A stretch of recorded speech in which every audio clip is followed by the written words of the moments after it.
Alright, I'm taking you guys on a trip to the old Weingut construction site, built by the total operation to protect factories from aerial bombing. What I did not expect when I drove down this nice forest path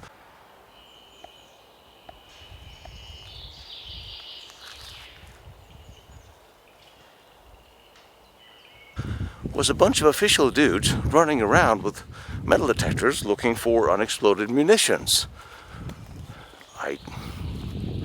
Well, I know there was fighting in the area, but the factory itself was never in use, and it is far away from everywhere.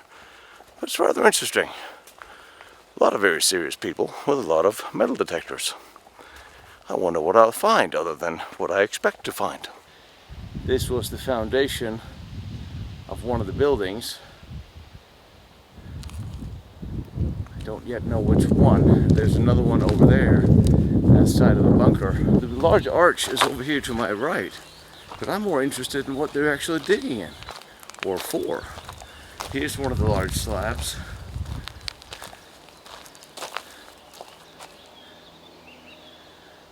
Of course, after the war, most of these were destroyed and bombed. Well, they were all bombed, destroyed.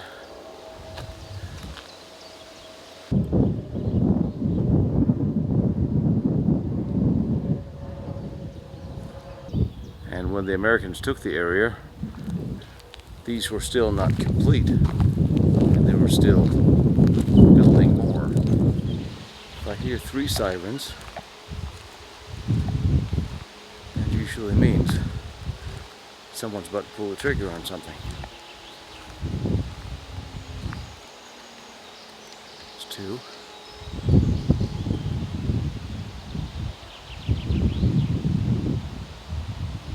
There's the 3rd. Wow! Okay, they're still blowing stuff up here. Outstanding. Why are they doing these things when they know I'm here with a camera? They could have warned me. Buggers. This is just one of the platforms where you see the foundations of some of the buildings that, of course, was blown up after the war. There were supposed to be 12 of these huge arches. 7 of them were complete, and 6 of those have been demolished. Well, and I'm saying that because the 7th, it hasn't been demolished. It is still here, but it was bombed, or certainly blown up. This is about the same size as a aircraft hangar. It is well reinforced, several meters thick, and just a huge arch. And you build enough of these, you could work in here in relative safety. So towards the end of the war, the Allied bombers were wreaking havoc on German production, and they needed a place to produce new jet fighters. Initially, they wanted a space for 600 to 800,000 square meters of workspace. Eventually, the Air Force Command settled on 60,000 square meters of workspace needed. They wanted to build 3 of these enormous half-domes, wherein they could have construction space for their fighter planes. As always, when it came to large construction projects, the organization Tod was called. That's Albert Speer and Franz Xavier Dorsch. They created OT Einsatzgruppen Deutschland 5. They, in turn, put a company called Polensky and Solna in charge because they have worked in the area of Muhlendorf since the 1920s with building a canal. They had already 200 employees, and they were sent off to start. The budget of the project was estimated about 26 million Reichsmarks. They needed a huge workforce. PNC had a total of 200 of their own workers and about 800 to 1,000 workers from their affiliate Soviet companies and 200 to 300 Italian workers. So about 1,500 was vastly inadequate. And they went to the forced labor pool, of course, from the Muhlendorf concentration camp. And now over 10,000 forced laborers were assigned to the Weingut 1 construction project. Generally, 2 shifts of 4,000 men each was working on the project. The POWs working directly for PNC worked about a total of 322,513 hours, the concentration camp prisoners, however, worked 2,831,974,000 hours. The actual work began in July 1944. The plans designed 12 arches that was stretching east to west in a barrel vault 400 meters long, 85 meters wide. The arches would have an internal height of 32.2 meters, 19.2 of which was under the ground level. The thickness initially reached 3 meters, but it should have reached 5 meters through further concrete pour. They were never finished. For the building of these bunkers, a new and extremely efficient and simple procedure was employed. First, an underground extraction tunnel, fitted with a single train track and a gated roof, was built along the entire length of the planned bunker. Next to the foundations for the abutment, which was up to 17 meters thick, were dug. The gravel extractors from the foundations were piled up between the foundations to support the arches while they were being built, essentially serving as the formwork instead of the traditional wooden scaffolding. Basically, first a mountain of gravel was heaped up, then a layer of lean concrete was applied in order to maintain the shape of the mountain of gravel. Then the first concrete layer with reinforcements and concrete. Over that, a second should have followed, and so the outer shell would have been brought up to a thickness about 5 meters, upon which you would have planted trees, dirt, and grass as superb camouflage. The gravel was removed via a gravel extraction tunnel in which a train with wagons could drive.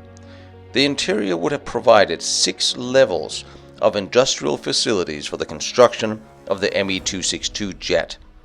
Here's are the trees. You can see one, and you see a large hole coming down here where parts of it remains. I have heard a rumor that the U.S. Air Force used these for target practice. Not for target practice, but to test how successful the weaponry we had would have been against a location like this. They would have dropped some number of bombs here if that was the case, but certainly there's a lot of explosives that's lying around here, some of which were explosives brought here after the war and detonated. And apparently they're still looking for those. And here's for the next. This was a very large construction project. More foundations, more holes, and this is all the gravel that I'm walking on that they would have piled up under. And here you can clearly see the side of it.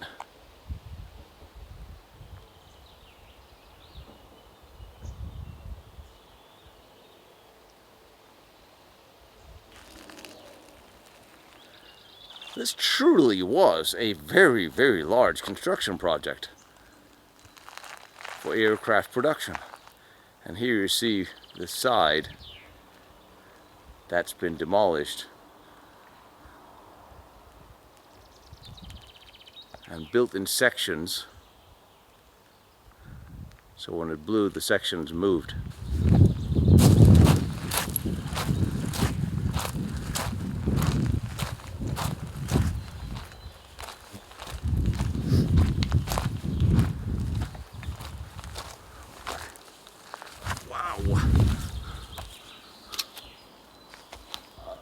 Okay, there are some enormous craters here. So this is what they would do. They would literally fill these up, gravel, and then build this whole enormous structure on top by laying it on the ground and covering the rebar with cement.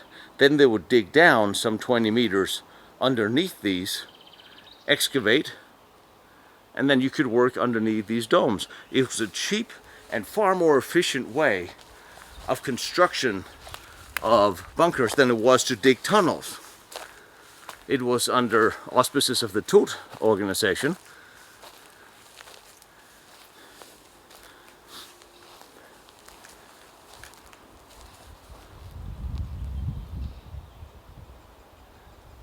And it's an interesting place for it because we truly are in the middle of nowhere.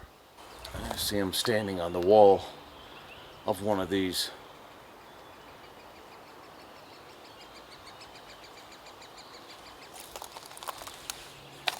And here is the separation between the arches. And you could of course camouflage this by just planting stuff on top of it. This is a fascinating way to go. And honestly, given how easy or how much easier this would be, I wonder why we're not building like this today. I'm walking on top of the collapsed roof of one of them, and you will see lots and lots of rebar and metal sticking out of the ground everywhere. This is a place you can visit.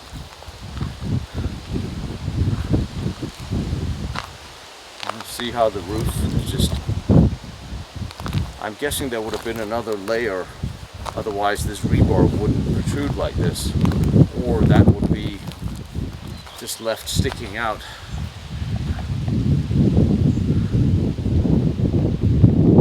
For the topsoil to have something to be attached to.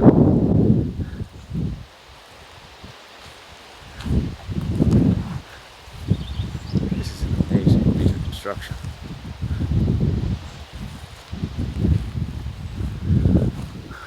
Right there, you see the gouge that was dug out or blown away.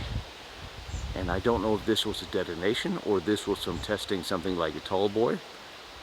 I somehow imagine this would be a good testing bed for Allied Air Forces, just to figure out exactly what they could do of damage to something like this. But once again, it is sad that it had to be demolished. This could have been a landmark. It could have certainly been a memorial to the people who died constructing it.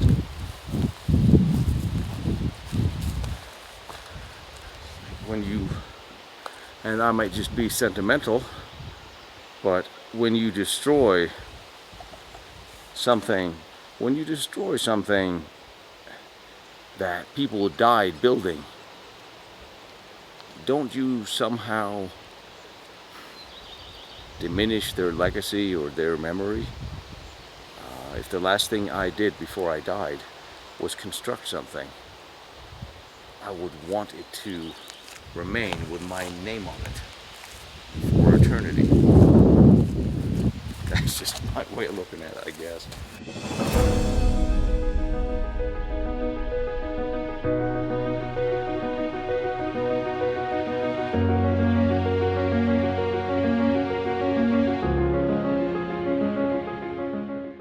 The bunkers should all have been finished and completed within 6 months, although Albert Speer had expressed doubts that was possible. 3 should have been built so that various stages of the Luftwaffe's production of the jet fighters could have been constructed and assembled throughout some of these different plants. It never happened. They were not complete at the time of the end of the war, and of course, eventually, the Americans blew them up.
you really cannot appreciate this until you get in under here.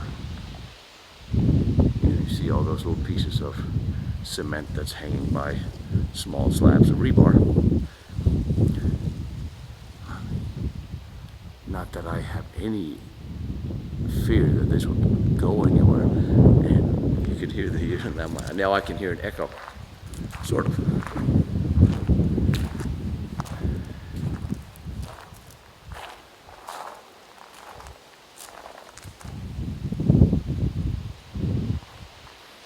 And you see the piece that, or part of the piece that was blown from the roof.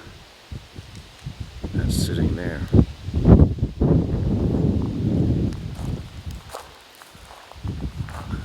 Speaking of pieces that absolutely will not fall down, let's go in under that and see how it goes. I really see how first they'll lay down layers and layers of rebar. There you go. They'll lay down layers and layers of rebar and then fill it up with cement.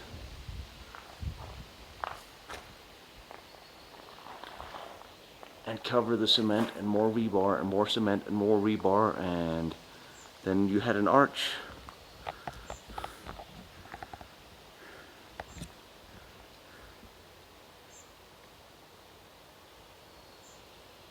And then you build another one and another one and another one, and you would have a perfectly safe place for aircraft production. But again, this was easy to build.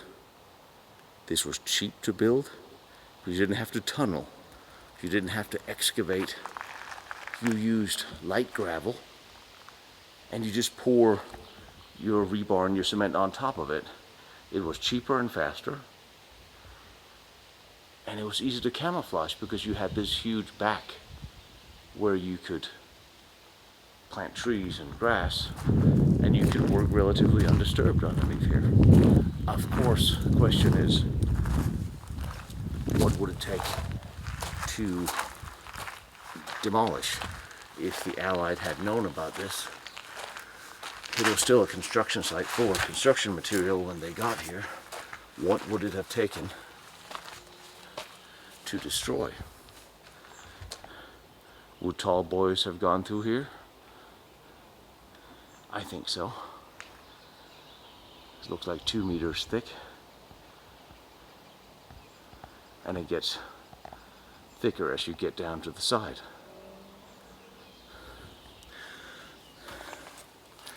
Has some serious rebar going through this, thick and small.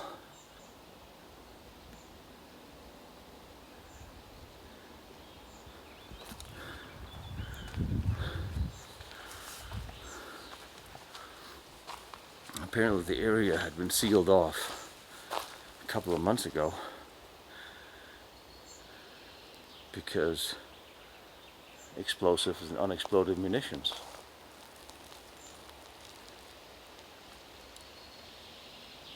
That's another one of the pieces that had come off up here.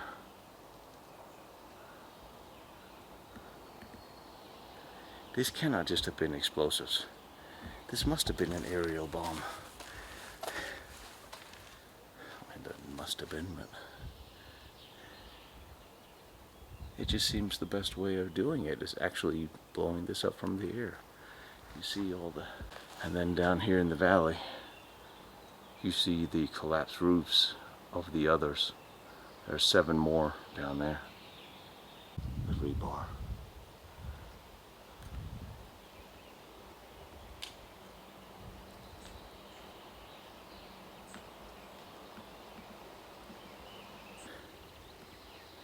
I would love to see the architectural plans, but basically this is the size of an aircraft hangar, of a huge aircraft hangar.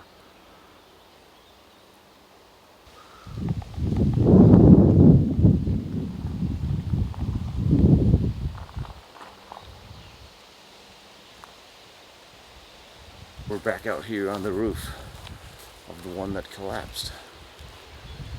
44 of the 7 ones.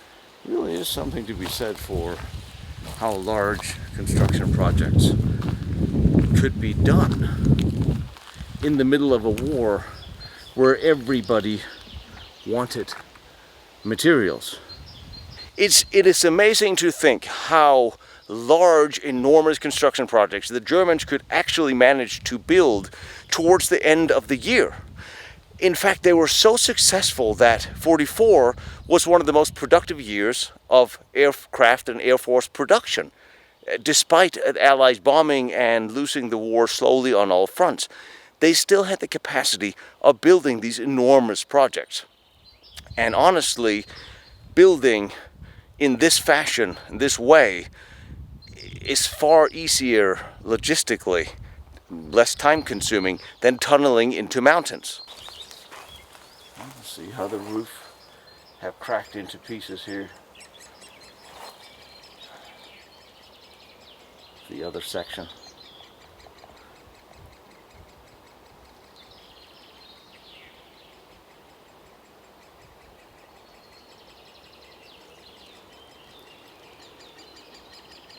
I'm walking here along the roof of the collapsed roof of one of the others, and clearly so did somebody else. See the footprints behind when the cement was wet, and it was 20 meters higher up in the air where it was poured. Now the interesting thing, as if this is not interesting enough, is initially they would construct a small narrow gauge rail tunnel, and then they would cover that with gravel, and then they would cover that with a dome, because they would then use the rail tunnel so it could, unobstructed with dirt debris, make it easier to get all the gravel out from under the bigger dome. Very well thought out. Down here you can see there's the remnants of all the other domes, or half domes, that were destroyed. And this one, well, it collapsed into a crater here.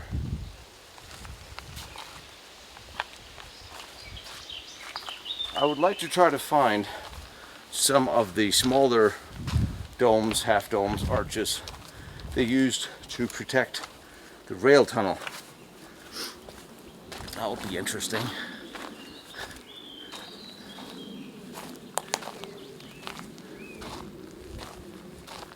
You clearly see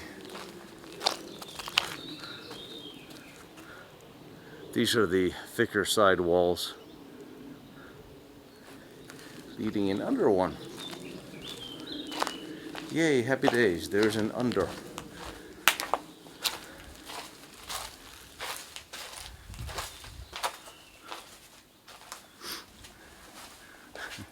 I think you guys get the picture without light. I see all the rebar sticking down from above here. And this is just a small section.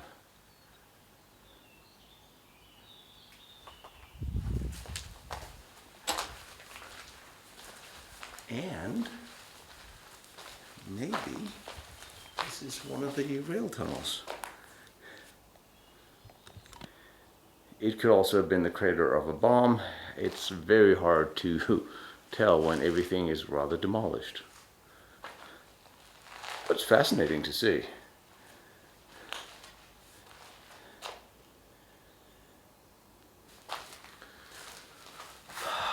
Now this is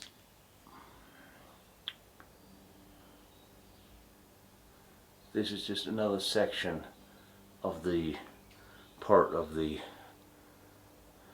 roof here that had an extra chunk come out of it. You can walk underneath another section here. I think you can.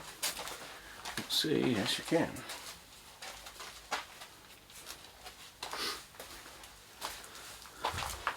Another part of the roof.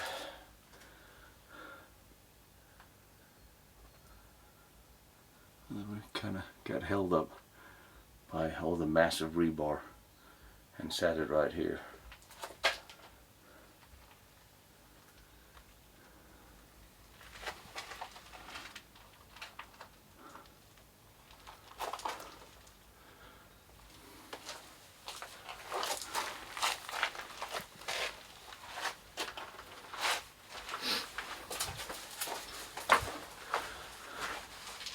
This space in here constitutes maybe a third of the side of the dome, and you could easily have a workshop in here.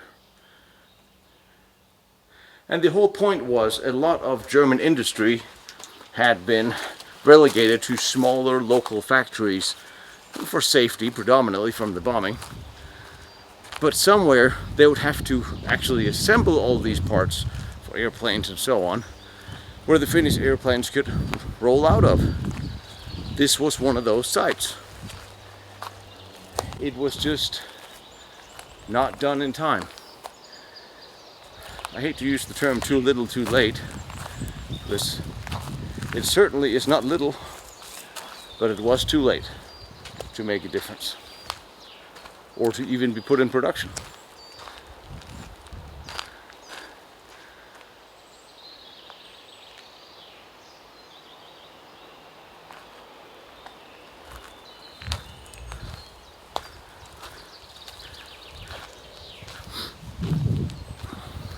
You really have to watch where you're walking when you visit this place, because you have rebar sticking out everywhere.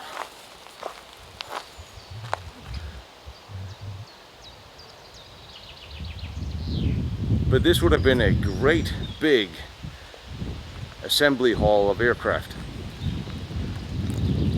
and trees and everything else on top, well camouflaged.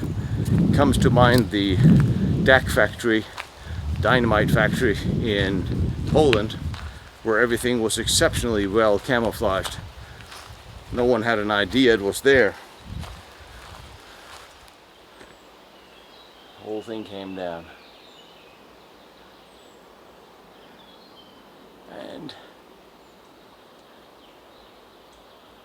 this is about 2.5, this is about 3 meters. This is about, the roof is about 3 meters thick.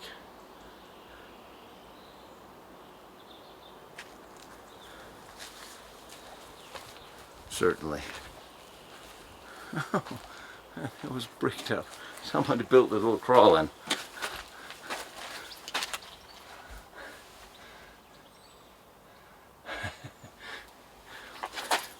I love the desperate attempts by authorities around the world to keep people out of secret underground places. It doesn't work that well. People are curious, so you may as well just open it up and show people what's there.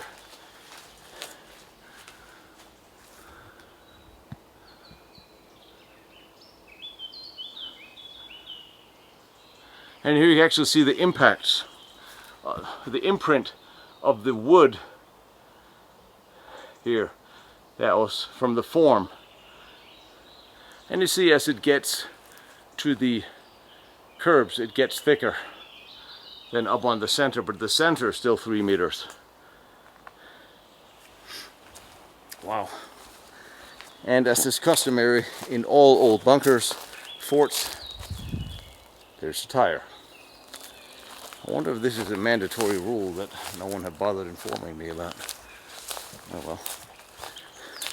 So this is the furthest end of what was constructed. All these have been laid down, and then there is room for 4 more.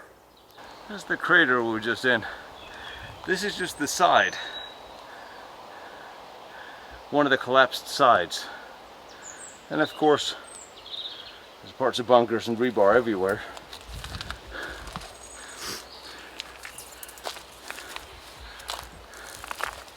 After all, massive construction is what Germany was all about towards the end. Now this is away from the half dome.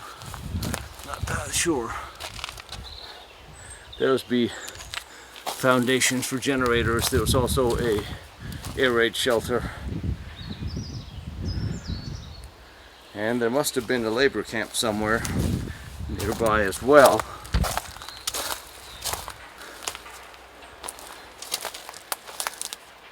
Of course, very well demolished. And there's still rebar sticking out of the ground.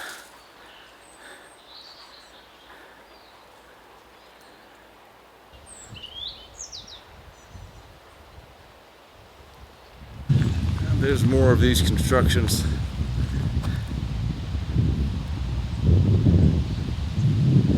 I think possibly these are the arches of the smaller railroad, or rail track underneath.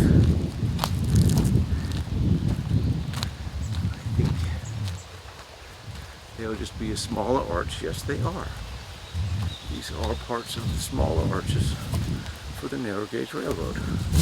Haha. Oh, there you go. You see the arches? That's very neat to see. So first these would be laid down with a narrow gauge railroad, then the gravel, then the rebar, then the cement, and then they would evacuate from below.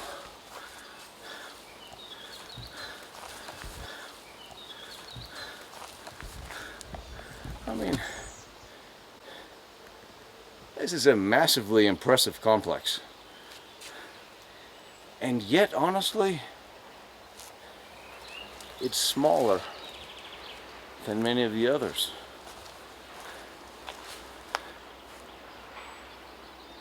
When it comes to the actual footprint. See the curved arch. This would, I would imagine, three of them together would do it. There's a few that are still rebarred together. Maybe only two would do it. One would fit into that socket with that notch.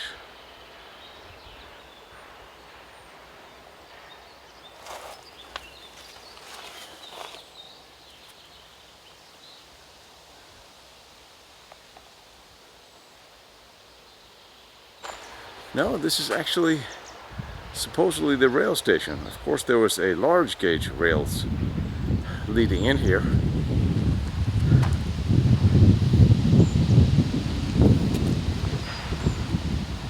Somebody put a sofa in, which is nice of someone.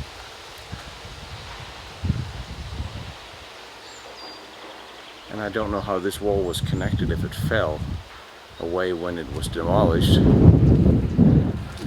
One of the smaller half arches.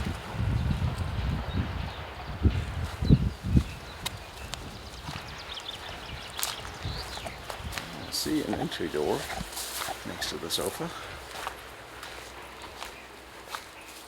I don't think I'm going to need it because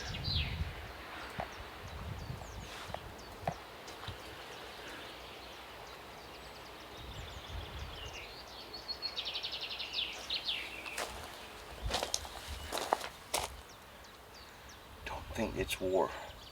Here's the mandatory toilet. This was just a room. I've seen in papers this was labeled as the rail station. To me it looks more just like a regular run-of-the-mill shelter, to be quite honest. The whole roof has come away from the foundation over there. 2-meter roof.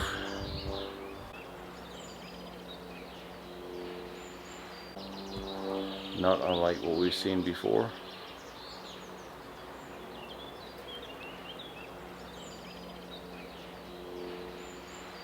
Next to the big bunker and the Sprengkommando, there's more of the small arches. All signs of any kind of rail and anything else in that type of order have disappeared long ago. Bits and pieces of rebar sticking out, and cement blocks here and there.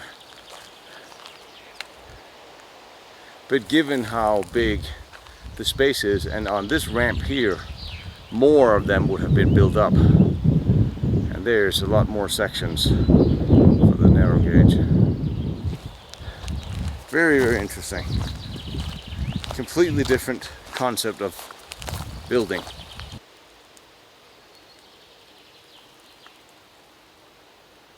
So here's the gravel, all the support buildings, and they already started building the ramp to connect to the 7 existing there. So that was the last one built, and they were planning all the others coming down here. There's going to be 12 total. So you can see the slope. They had already started sloping up the gravel.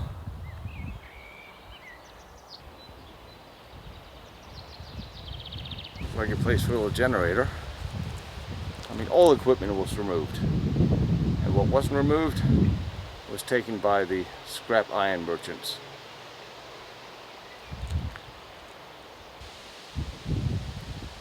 See how the trees have grown on top of all the gravel that was lined up. Down here at the end is a cement foundation for something.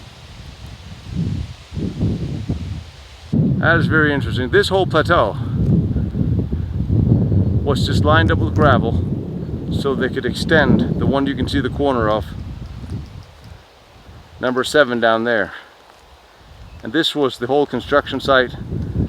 Rebar, cement were poured, gravel was being lined up. Speaking of explosives and holes, I don't think this was from an uprooted tree. I'm just saying.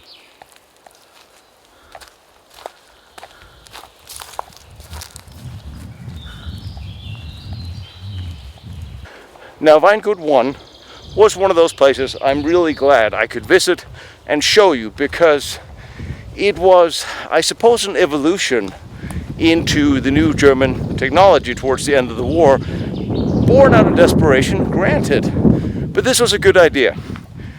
Imagine if they had started constructions like these earlier in the war, where they could actually have had their industry safe from Allied bombing, in more so than just towards the end. Anyway, glad I was here.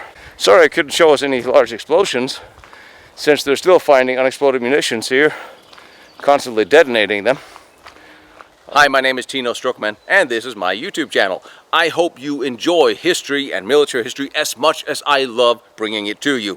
And if you want to see more of the photos and documents I've used for these episodes, documentation and so on, you can go to lostbattlefields.com. And if you feel like helping me out traveling around the world to some of these far-flung locations like Van Allen Brown's first test stand behind me, or Deepna's nuclear reactor down there, or the Matador line over there, you can donate on PayPal, protection@serviceint.com. It'll be right here, and it is also on lostbattlefields.com. You absolutely don't have to, but I appreciate any help, and I love all you guys for all the support you've shown me, because history is important. We all know that, and I'm going to bring it to you.